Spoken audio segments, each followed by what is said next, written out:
வணக்கம் நண்பர்களே. என்னன்னு பார்த்தீங்கன்னா, நம்ம அண்ணன் சீமான் அவர்கள் வந்து திரள்நிதியை திரட்ட ஆரம்பிச்சிட்டாரு. அதுக்கு ஒரு டைலாக் ஒன்று வச்சுருக்கு.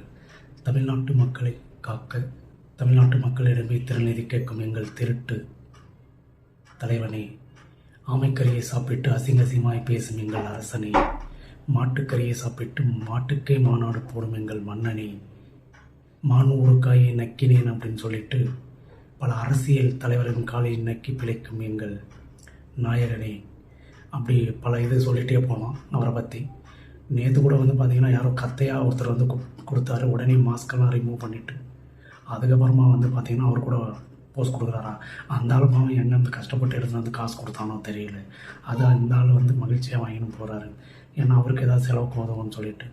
ஆனால் கடைசி வரைக்கும் அவர் வரமாட்டாருன்றது எல்லாருக்கும் தெரியும். இருந்தாலும் ஏன் திரள்நிதி கொடுக்குறீங்கன்னு எனக்கு ஒன்றும் புரியல. பட் கொடுங்க. இருக்கிறவங்க என்ன சொல்கிறது, அந்த ஜாதி வெறி, ஏன்னா விசிகே மாதிரி இவர் அவர் சப்போர்ட் பண்ணியிருக்கிறாரு அப்படின்னு சொல்லிட்டு அந்த ஜாதிக்காரன் அவங்களுக்கு கொடுக்குறான் போல இருக்குது. என்ன கொடுங்கப்பா.